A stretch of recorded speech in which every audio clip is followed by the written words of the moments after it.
Kauai is unique in ways a lot of visitors I don't think realize until they're actually on island. Roads don't connect the way you might expect. Popular places can take more planning than you think, and the island's history is a lot more layered than what most people see from a beach chair or even a scenic lookout. And that's what this episode is all about. These are 7 things you may not know before you go, and each one can help you understand Kauai a little bit better.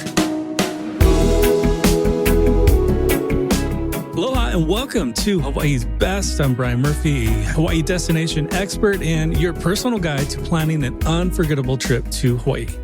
Before we jump in, I wanted to read a review from Apple Podcasts, actually from Canada. Have a lot of Canadian listeners, so thanks so much if you are tuning in from Canada. And this one was titled Insight into Hawaii, and it's from JL Harp 5. And it reads, the first time I listened to the show, it was an interview with Ikolu Lindsay of Maui Cultural Lands. Our next visit to Maui, we spent a day volunteering with the lovely people of this organization.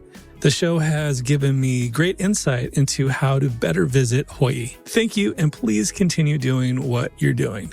And I just want to say thank you so much for taking the time to leave that review. I actually read this before I was going to bed one night, and it seriously made my day. And it's like, sometimes you question, like, maybe you have those thoughts sometimes of like, does what I'm doing even matter? Like, does anybody actually even care? And it was cool just getting that review. So that really does mean a lot. And yes, I want to help you pick the right island, beach, hotel, tour, restaurant, all that good stuff. But more than that, I hope that this podcast helps you visit Hawaii with more understanding. That's what that episode was with Ikolu Lindsay. It was episode 114, and I'll definitely link it in the show notes below. It's absolutely worth a listen hearing his perspective. So if this podcast has helped you in any way, leaving a quick review on Apple Podcasts or rating on Spotify really does help more Hawaii travelers find the show and know how to plan a better Hawaii trip. All right, so here are the 7 things I think most people visiting the island may not be aware of. Number 1, Kauai was never conquered by Kamehameha I.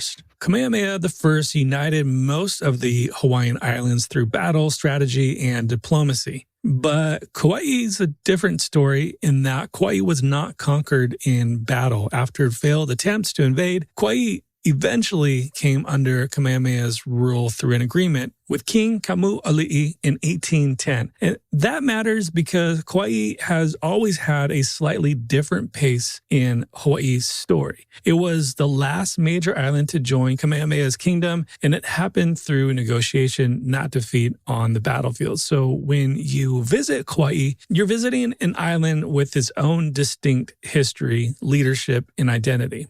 Number 2, this was something that I didn't realize until I was researching, is that Russia briefly tried to establish a foothold on Kauai. And I get that probably this is one of those Kauai facts that sounds made up, but it's not. In the early 1800s, a German doctor named George Anton Schaefer, connected to the Russian-American company, got involved with King Kamuali'i on Kauai. So for a short time, Russia had an interest in gaining influence on the island. The most visible reminder in this is in Waimea at what many people know as Russian Fort Elizabeth, now called Pa'ulaula State Historical Site. And it didn't last long. The Russian effort fell apart and Kauai remained part of the Hawaiian kingdom. But it's a fascinating reminder that Kauai was connected to much bigger global politics. So if you're driving through Waimea, don't just think of it as a stop on the way to the canyon. There's a lot of history packed into the west side of the island. Number 3, the Wailua River is considered Hawaii's only navigatable river. Hawaii has a nickname of the Garden Isle, and that's for a great reason. The Wailua River is one of the best examples. It's often described as Hawaii's only navigatable river.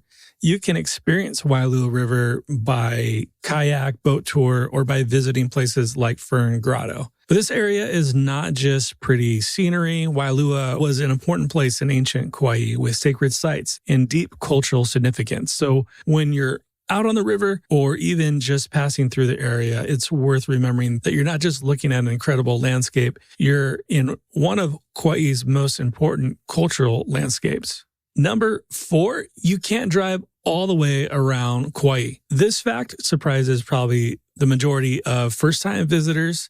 On a map, Kauai looks like an island that you can just loop in a day, but you can't drive all the way around it. The road ends at the North Shore near Hawaiian, and the Nepali Coast blocks a full loop around the island. So if you're staying in Poipu and want to visit Hanalei, or you're staying in Princeville and want to visit Waimea Canyon, you need to plan a real drive on the island. And even though it looks small, drive times are a thing on Kauai. So be aware of that. This is one of the reasons Kauai feels smaller on the map than it does in real life, because a lot of the island you can't get to. And that brings us to number 5, is most of Kauai is not accessible by car. You often hear about 90% of Kauai is not accessible by car. And so whether you use that exact number or just say most of the island, the point is true for people visiting. A huge part of Kauai is rugged, remote, private, protected, or just not built for car access. That includes the Nepali Coast, the interior valleys, steep ridges, forested areas, and places you can only really experience by trail, boat, helicopter, or from a lookout. And this is really what makes Kauai feel so much more wild compared to the other islands. You can visit the island, but you can't consume every part of it. And that's really, I think, a good thing. And it's not as developed as the neighboring islands. Some places are better left, protected, respected, and seen more from a distance on a lookout. Number 6, I already kind of alluded to, driving distances can be misleading on Kauai, even though it's the, quote, smallest of the major islands. The roads are slower. Some areas have 1-lane bridges. Traffic around Kapa'a can back up for sure. Weather can change quickly, especially North Shore versus South Shore. Parking can take time, especially in smaller towns. And because you can't loop around the island, like I mentioned, you may have to backtrack more than you expect. And this is where I think a lot of people visiting maybe for the first time and don't realize get into trouble with overpacked itineraries. They may plan North Shore in the morning and then Waimea Canyon in the afternoon and a dinner reservation on the other side of the island at night. Technically on the map, that all makes sense. And the distance between those stops doesn't look that far, but that doesn't mean it's a good day. I've learned this a few times with my own family too. The more that we try to cram in, especially with kids and now teens, is that the trip becomes less enjoyable and more about getting to the next stop. So Kauai rewards definitely those who want a slower pace, who want a slower itinerary and want to just, have more margin and go slower, really feel like you're on vacation. Number 7, Kauai small towns are worth treating as destinations, not just passing through. This is probably my favorite practical tip on this list, is that a lot of visitors use Kauai's towns as just you're passing through, get into your next stop. Stop for gas, grab food, maybe just moving from, the beach or going to the canyon. But places like Hanalei, Koloa, Waimea, Hanapepe, Kapa'a, and Kilauea are worth slowing down and stopping for. These are great opportunities to support local on Kauai. Supporting local on Kauai, I've said it before, I think it's a little bit more easier than the other islands because of these smaller towns. They're walkable. You can get some coffee, do a local shop. So don't treat every town as just a stop in between the bigger, quote, attractions.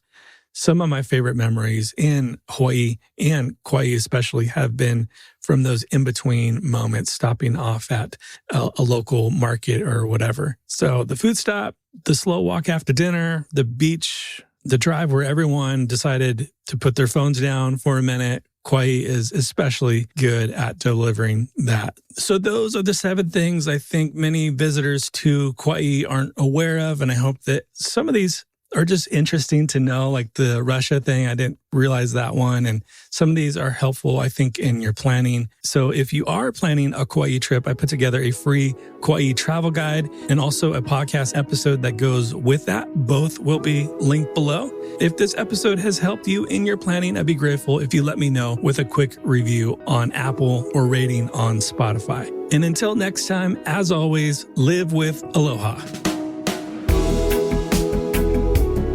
Mahalo for listening to Hawaii's Best. If you found today's episode helpful, make sure to hit follow on your podcast app so you don't miss future episodes. You can find all links and resources mentioned today in the show notes below. Hawaii's Best is produced by Shorebreak Media Group, edited by Easy Podcast Solutions, and with music by our friends Stick Figure.